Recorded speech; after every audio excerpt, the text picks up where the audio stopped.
Muy buenas noches y muchas gracias por la invitación a poder compartir con ustedes algunas reflexiones a propósito de este tema que es trending topic ahora en estos días, digamos, ¿no? Y bueno, esto empezó en marzo de 2017 en nuestro país, en nuestra región. Nuestra comunidad oftalmológica se vio fuertemente sacudida por una noticia impactante, que fue, como todos saben, los 11 casos de endoftalmitis que ocurrieron en el hospital Gustavo Fricke, algo que no tenía precedente, al menos en nuestra región y en nuestro país. En los medios de prensa, en la televisión, en la radio, empezó a aparecer todo esto. Quedábamos en tela de juicio instituciones, oftalmólogos, médicos, por esta situación. Quiero aprovechar aquí de destacar a los colegas. Hay 3 colegas aquí presentes: a Eugenio, a Jorge Gallardo y a Martin Hellman y al Dr. Hammer de Santiago, que tuvieron la valentía y la destreza de enfrentar esta emergencia y poder dar lo mejor de sí para poder resolver lo mejor que se pudiera estos casos. Por supuesto que la endoftalmitis tiene un pronóstico muy malo. Algunos de estos pacientes no pudieron salir adelante, pero ellos tuvieron la valentía de poder enfrentar estos casos con todas las implicancias médicas, legales, mediáticas que había en el momento. Así que felicitaciones, ¿no? Bueno, esta es una verdadera pesadilla hecha realidad. Fíjense, 11 casos de golpe, todos juntos. Es muy difícil para una región poder enfrentarlo, porque requiere un aparataje tecnológico y un entrenamiento de su gente muy importante. Así que fue todo un desafío. Es una instancia, por supuesto, que nos hace reflexionar en lo que estamos haciendo ahora. Uno, cuando se somete a la máquina del trabajo y empieza a hacer las cosas en forma rutinaria, muchas veces va repitiendo error tras error, porque siempre lo he hecho así, y como siempre lo he hecho así y me va bien, pues lo sigo haciendo así. Y bueno, muchas veces todas estas tragedias ocurren por una cadena de errores, no solamente uno, sino que son muchos factores que pueden irse sumando para que se desencadene una cosa como esta. Así que esto es lo primero que quiero reflexionar con ustedes, que esta instancia de caída es una buena oportunidad para replantearnos, parar un poco lo que estamos haciendo y ver en qué podemos mejorar.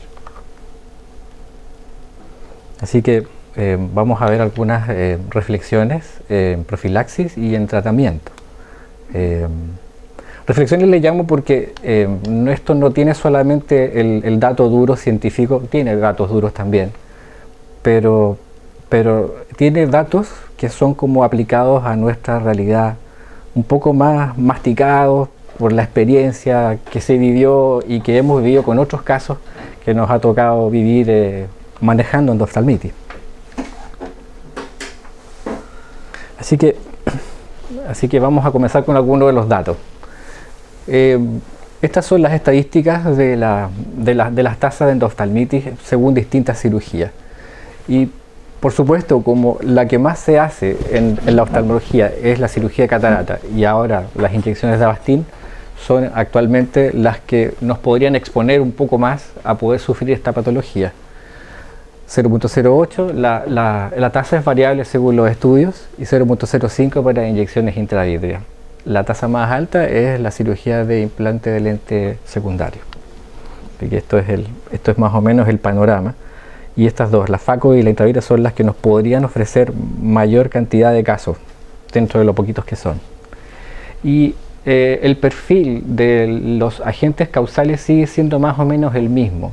Estos porcentajes también varían según el estudio, porque hay muchos estudios que se han hecho microbiológicos de cultivos en pacientes de endoftalmitis, pero sigue siendo la primera causa estos gérmenes, los cocos gram positivos, entre 76, 73, algunos casos menos, 55, pero sigue siendo la mayoría.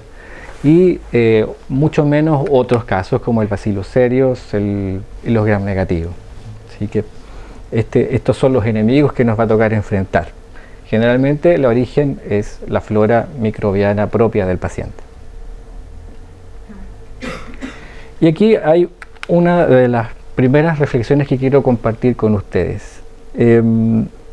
Nosotros convivimos en un mundo de bacterias y nuestro ojo, que es una cavidad estéril, está rodeada de millones de bacterias por su alrededor, digamos. Y se mantiene esto en un equilibrio hasta que nosotros tomamos un bisturí y abrimos el ojo.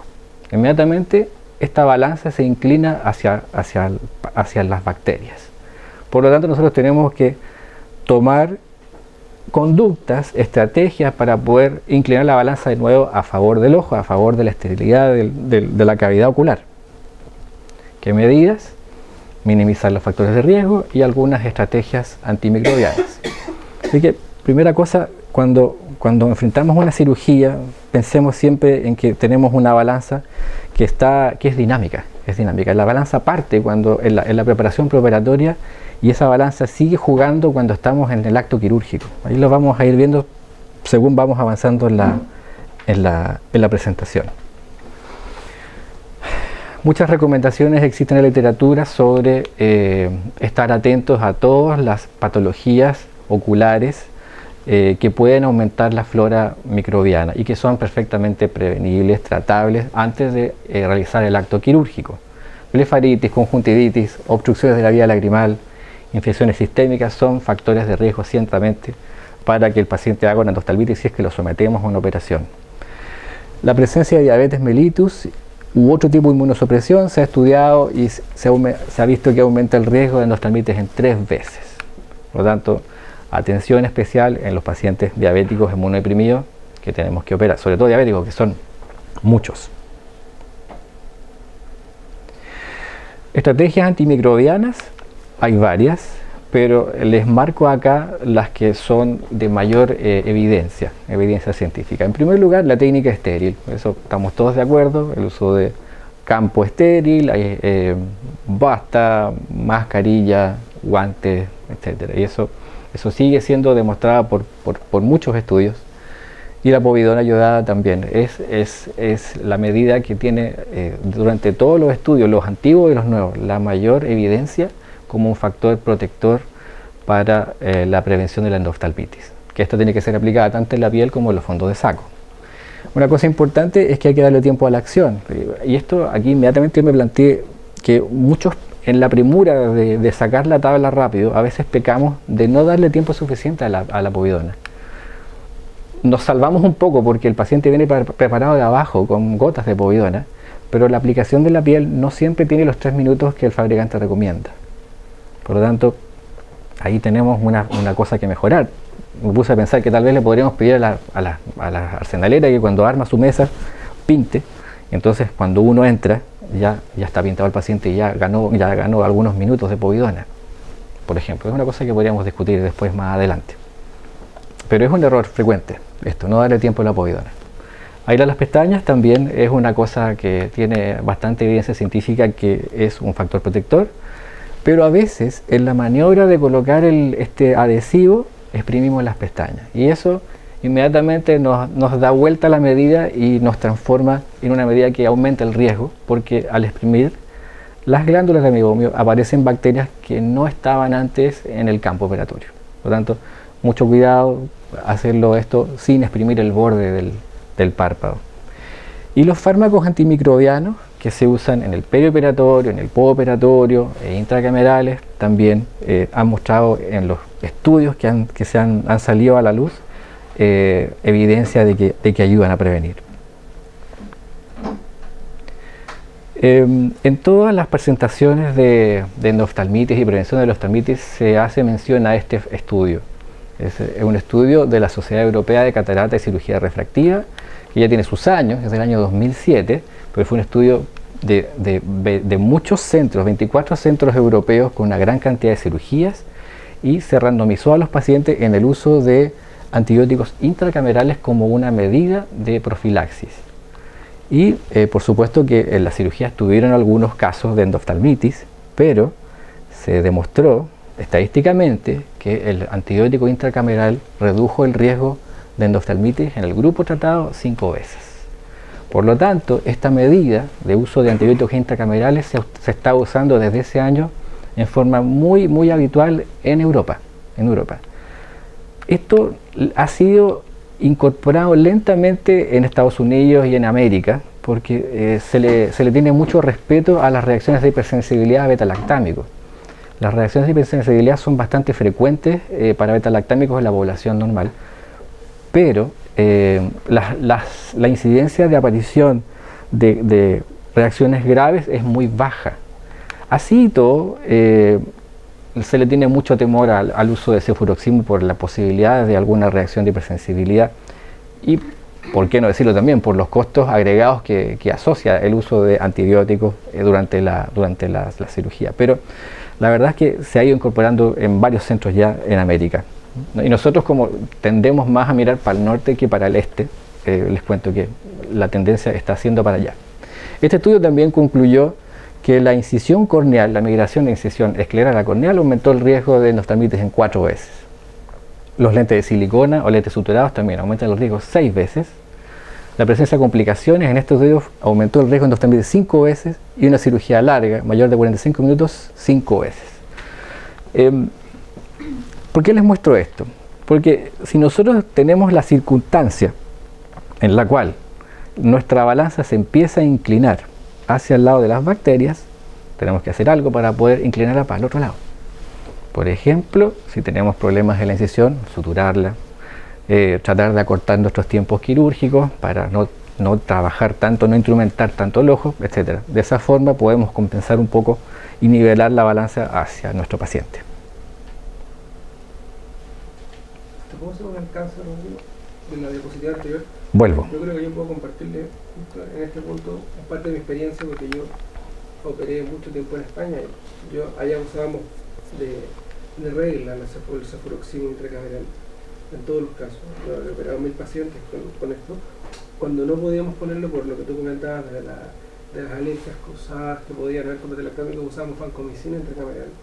La verdad es que era raro encontrarse con casos de toxicidad y se aplicaba bastante frecuentemente. Eso a favor. Y en contra, decir que este estudio, que lo hemos conversado alguna vez con Eugenio Álvarez también, tiene un problema que se le critica mucho y que está en esta diapositiva y en el dato del 0.34, porque el 0.34 sin el intracameral es una tasa de endoftalmitis probablemente de los años 70. Claro. Muy alta. Entonces, ese es el problema, que por un lado lo usábamos allá regularmente con mucha seguridad, pero claro, quizás la evidencia en esta serie específica, y como tú comentabas, fueron muchos centros, la verdad es que no se entiende por qué muy bien allá tampoco la tasa es tan alta, porque aquí tampoco tenemos esa tasa, sin ponerle en el anticameral, pero esa tasa equivale más o menos a lo que se tenía en los años 70, no a lo de los años 2000, que más o menos son los estudios que se comparan, que se acercan mucho más a la tasa que encontraron ellos con el antibiótico. Entonces, como digo, allá también había mucha discusión con respecto a la aplicación de este estudio, como la ha habido aquí. Sí, otra cosa que no les había querido comentar de este estudio por el tiempo, es que como vieron que el grupo tratado tenía una tasa mucho más baja, muchos cortaron la randomización y empezaron a utilizar antibióticos intracamerales igual. Por lo tanto, ¿Eran todos facos? No. eran, sí, cirugías de catarata, solo catarata. ¿Pero todas cataratas facos? ¿O extra, digamos? Había algunas extras también, y implante lente secundario también, sí, pero faco, que no más de mayor. antibiótico intracameral, ¿cuál era el control? Nada. O sea, los tópicos Nada. nomás. Nada, lo que se hace habitual. Unos recibían antibióticos intracamerales y los otros la preparación habitual. Entonces hubo un quiebre de la randomización mientras el estudio estaba en marcha. También es una de las cosas que se le critica a esto. Bueno, pero de todas maneras, lo que comentan ustedes también es muy interesante, porque justamente la tasa es bastante alta, digamos. Sí. Puede ser que había también mezcla, no eran solamente facos puras, sino que habían implantes secundarios de lente y había cirugías extracapsulares que también estaban dentro de la serie, digamos. Bueno, a raíz de esto, y qué bueno que lo comentó Jorge, está la cefuraxima, y para los casos alérgicos, vancomicina, y esto también se empezó a incorporar, el moxifloxacino. Esto, más gente del país del norte lo está usando, moxifloxacino intracameral, porque no tiene una incidencia de reacciones alérgicas a los betalactámicos como tienen los otros. Y todas las otras medidas que se habían usado en el pasado o que se siguen usando, los antibióticos en suero, antibióticos intravitreos incluso, a través de la zónula o a través de una eventual rotura capsular, antibióticos subconjuntivales o los perioperatorios, ya su utilidad está siendo discutida si es que utilizamos antibióticos intracamerales. Entonces, muchos estudios están diciendo incluso que podríamos prescindir de esas medidas que son clásicas si es que optásemos por la dosis intracameral. Bueno, ya estamos con el paciente y empezamos la cirugía. Entonces ahora tenemos algunas medidas que son cirujano dependientes. Y una de las cosas que les quiero comentar es la importancia de la construcción de la incisión. Cuando nosotros migramos de la incisión escleral a la córnea clara, inmediatamente hubo un aumento en la tasa de endoftalmitis, y cuando la herida queda con algún problema, el riesgo aumenta otro poco más, 4 veces más. Cuando la herida se quema, cuando hay un desgarro de la incisión, o cuando uno alarga la incisión, o cuando el túnel queda corto, o cuando la incisión se alarga por algún motivo, se desgarra hacia los lados, incisiones más grandes, no autosellantes, tienen un riesgo de 4 veces la endoftalmitis. Por lo tanto, una vez más, cuestión de equilibrio. En este caso, una herida mal construida inclina la balanza a favor de las bacterias. Entonces, lo que se recomienda es suturar la incisión y comprobar su hermeticidad. Esto es un factor cirujano dependiente. La rotura capsular y la pérdida vítrea también. Muchos estudios están súper de acuerdo. El estudio de la Sociedad Europea veían que el riesgo aumentaba 5 veces, pero hay otros estudios que ven que el riesgo aumenta mucho más, hasta 15 veces y 10 veces cuando quedan bridas vítreas adheridas. Por lo tanto, atención cuando hay rotura capsular, hacer una buena vitrectomía, liberar todas las adherencias y, por supuesto, evaluar, considerar la decisión de hacer otra cosa para nivelar este partido que ya empiezan a ganar las bacterias, porque tienen ahora comunicación a la cámara anterior y a la cámara vítrea. Una cosa bien inquietante son algunos estudios que se han hecho de cultivos de humor acuoso.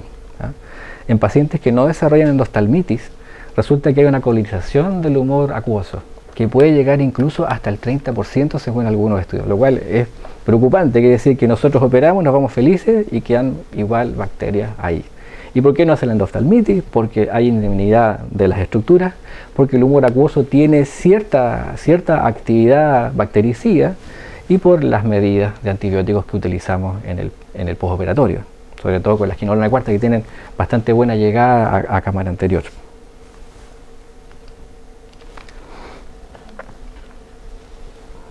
Vamos ahora a hacer unas reflexiones en el tratamiento. En endoftalmitis, el tiempo es oro. Fíjense en este video de cuán rápido se pueden reproducir estas bandidas, las bacterias. Y no solamente se reproducen, sino que empiezan a producir toxinas. La acción directa y las toxinas empiezan a destruir los tejidos del ojo, empiezan a liberar además una serie de factores de la inflamación que contribuyen aún más al daño de los tejidos de la cavidad vítrea y de la retina. Por lo tanto, acá hay que moverse muy rápido, muy rápido. Cada hora cuenta. Y atentos a estos signos que son muy importantes: el hipopion, la turbidez vítrea y la vasculitis. Recuérdelas. Nosotros tenemos un gran diagnóstico diferencial, que es el síndrome tóxico del segmento anterior, pero en general la enfermedad tóxica del segmento anterior no da vasculitis y no da compromiso vítreo. Puede dar hipopion, puede dar dolor, inflamación, pero compromiso vítreo no. Ahora, esto no es 100% como en medicina. Hay algunos casos de síndromes tóxicos muy intensos que pueden dar cierto compromiso vítreo, pero son la excepción. Así que si ustedes ven turbidez vítrea o la presencia de exudación o vasculitis, eso es una endoftalmitis y ahí hay que tratar. No nos podemos hacer los lesos, no nos podemos hacer los ciegos, y naturalmente que vamos a pasar este proceso psicológico natural de todo ser humano, que es el duelo. Vamos a tener una reacción de sorpresa, una reacción de ira, una reacción de negación y después la depresión. Esto es algo que es normal en una complicación, pero acá tiene que ser lo más corto posible, o si quieren tener este duelo, póngale la intravítrea y después hacen el duelo, porque así el paciente gana tiempo. Y a propósito de la intravítrea, esto es uno de los paradigmas que es motivo de todos los congresos de retina y de oftalmología. Intravítrea versus vitrectomía. Bueno, esto hay un estudio que ya tiene bastantes años, que es el Endophthalmitis Vitrectomy Study, que es un estudio muy grande, muy bien hecho, con muy buenas conclusiones, pero ya tiene 20 años, en el cual se randomizó a pacientes hacia la intravítrea o a la vitrectomía, y ese estudio recomendaba hacer vitrectomía con visiones bastante bajas, con visión movimiento mano o menos, y en pacientes diabéticos. El resto podían ser tratados con inyecciones intravítreas de antibióticos. Eso ha ido cambiando. Fíjense en esta antiquísima máxima, ubi bus, ibi evacua, que es de los años 1200. Se le atribuye a Guillermo de Saliceto, de la Escuela Italiana de Cirugía. Donde haya pus, evacuela. Y eso se incorporó en la medicina hace siglos, excepto en el ojo. Porque se indicaba la vitrectomía en los casos donde estaba muy comprometido el vitrio, y yo creo que esto se debía fundamentalmente a las limitaciones tecnológicas que existían en las máquinas. Así que la tendencia, que no está todavía certificada por un estudio firme como el EBS, pero la tendencia de los cirujanos de retina en general es a entrar antes, a hacer vitrectomía. Esto no quiere decir que la intravítrea está proscrita. No, la intravítrea sigue siendo de antibióticos, estamos hablando de una intravítrea de antibióticos, sigue siendo una medida muy eficaz para controlar una endoftalmitis. Pero la vitrectomía tendría algunas ventajas, como mejorar la oxigenación, obtiene una muy buena muestra de cultivo, remueve bacterias, inflamación, puede reducir complicaciones maculares si es que uno saca toda la hialoides, permite mirar directamente a la retina de lo que está pasando. Los antibióticos entran en forma directa, ya no hay vitrio de por medio, y finalmente algunos estudios han mostrado que la rehabilitación visual, si bien es cierto que puede ser más o menos igual con intravítrea o vitrectomía, es más rápida con vitrectomía. Así que les muestro un algoritmo de más o menos lo que se está haciendo ahora. Como les digo, no es una cosa que está afirmada por un estudio grande multicéntrico, pero es la tendencia. Actualmente, ¿qué es lo que hacemos? Vemos si un paciente tiene buen reflejo pupilar, o algunos centros dicen si tiene visión de tablero, si a 5 metros ven la E. Si la ven, ese paciente puede ir a una inyección intravítrea de antibióticos y se reevalúa no a las 48 como decía el EBS, sino que a las 24. Y si hay mejoría, esto puede seguir con tratamiento médico, y en caso de que no haya buen reflejo pupilar, rojo pupilar, o no haya la visión de la E en el tablero, esos pacientes van a vitrectomía. Se ha ido adelantando un poco las indicaciones, se han ido ampliando. El por qué de eso es porque ahora contamos con máquinas que tienen corte más alto, calibre más pequeño, por lo tanto ya acercarse a la retina, que es muy friable en una vitrectomía, es un poco más seguro ahora, más ahora que antes. Siguen habiendo controversias. Por ejemplo, el uso de corticoides intraoculares durante una endoftalmitis. Personalmente yo no las ocupo, yo prefiero que estén solamente los antibióticos porque quiero a todos mis soldados luchando contra las bacterias, pero hay personas, colegas, que piensan de que la respuesta inflamatoria es tan dañina como las endotoxinas y las bacterias mismas. Por lo tanto, ese es el fundamento que ellos tienen para usar corticoides junto con los antibióticos intravítreos. El uso de antibióticos sistémicos, que durante el EBS no mostró un gran beneficio, actualmente ha mostrado beneficio en varias series con el uso de quinolonas de cuarta generación por vía oral. Se ha visto que alcanzan concentraciones inhibitorias mínimas altas en la cavidad vítrea en ojos normales y en ojos con rotura de la barrera matinal más aún, porque es lo que pasa en endoftalmitis. Otra de las controversias es la resistencia a los antibióticos que estamos haciendo nosotros con nuestras medidas profilácticas. Nosotros usamos nuestras queridas quinolonas de cuarta para todo. Antes de la operación, durante la operación, después de la operación, y esto ha ido generando una resistencia a los antibióticos y ya han salido varios estudios en que se ha visto que la sensibilidad a la quinolona de cuarta ha ido cayendo. Afortunadamente, las drogas pilares para el tratamiento, que son la vancomicina y la ceftazidima, todavía muestran una sensibilidad muy alta. Entonces podemos seguir usándolas tranquilos, no así las quinolonas de cuarta, porque nuestro uso indiscriminado las ha ido generando un poco de resistencia.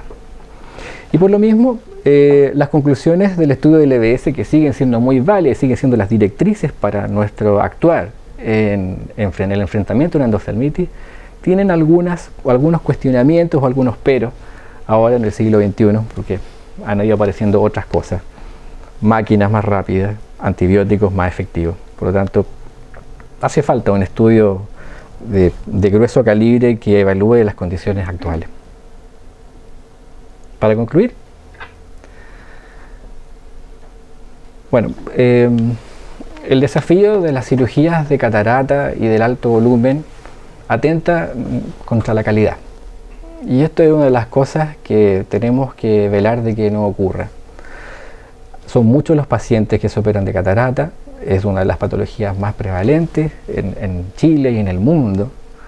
Los programas de cirugía auge también funcionan un poco a cirugías de gran escala, pero a veces uno con el volumen puede verse tentado a saltarse paso, y aquí hay cosas que no hay que transar. Hay tiempos que hay que tomarse, hay volúmenes de los cuales uno no puede sobrepasarse, porque cuando uno hace eso es que pueden pasar cosas como la que ocurrieron ahora durante el mes de marzo. No quiero decir que haya sido esa la causa, tengo entendido que todavía está en investigación, pero justamente cuando uno hace cosas al volumen, al granel, se expone a que puedan pasar tragedias como esta. ¿Y cuáles son las directrices para poder hacer esto con calidad? Pues los estándares mínimos que se reconocen en los estudios internacionales. Si nosotros cumplimos con esos estándares mínimos, pues tenemos un background que nos protege la espalda en caso de que haya algún caso. Esta frase se la escuché a uno de los pocos próceres de la medicina, de la retina que ha quedando vivo, que es Stanley Chang. Se la escuché a propósito no de la endoftalmitis, sino que a propósito de los redesprendimientos de retina. Él decía: ante la adversidad, abrace a su paciente y a su familia. El instinto, cuando uno tiene una complicación, puede ser, o uno puede verse tentado a tratar de desligarse del caso. Bueno, eso los pacientes lo captan y la familia también. Y justamente cuando uno tiene esa actitud es que el caso se puede judicializar. Si por el contrario el paciente nota que usted está preocupado, está encima, aunque no sea el tratante, aunque no le haya hecho la vitrectomía, pero si fue el cirujano y está preocupado de la evolución de su paciente, puede que ese paciente no tome medidas contra usted. La misma conducta hay que tenerla con la familia, porque a veces el paciente puede estar muy de parte de uno, pero a veces son familiares que no han sido testigos del proceso que se vivió, los que instan a que la familia que sufrió este problema tome medidas judiciales. Y una estrategia para poder evitarlo es justamente eso, estar encima de su paciente, acogerlo, explicarlo, un diálogo abierto. Eso les puede salvar de un muy mal rato. Termino con este colega reflexivo, justamente porque estas instancias, estos problemas, estas caídas que uno puede tener en la vida, pueden hacerlo pensar bien o mal, digamos. Uno puede pensar de que a lo mejor no sirvo para esto, o la verdad que no quiero exponerme más a un riesgo de este estilo. Pensamientos que son absolutamente lícitos. Pero también uno puede verlo de un punto de vista positivo, aprender de lo que pasó, sacar lecciones y sobre todo revisar sus procesos, cómo lo está haciendo, cómo trabaja la institución donde uno está ejerciendo, para poder mejorar, justamente para poder evitar que se produzcan estos problemas u otros en futuras intervenciones. Eso es lo que yo quería comentar con ustedes. Bueno, gracias.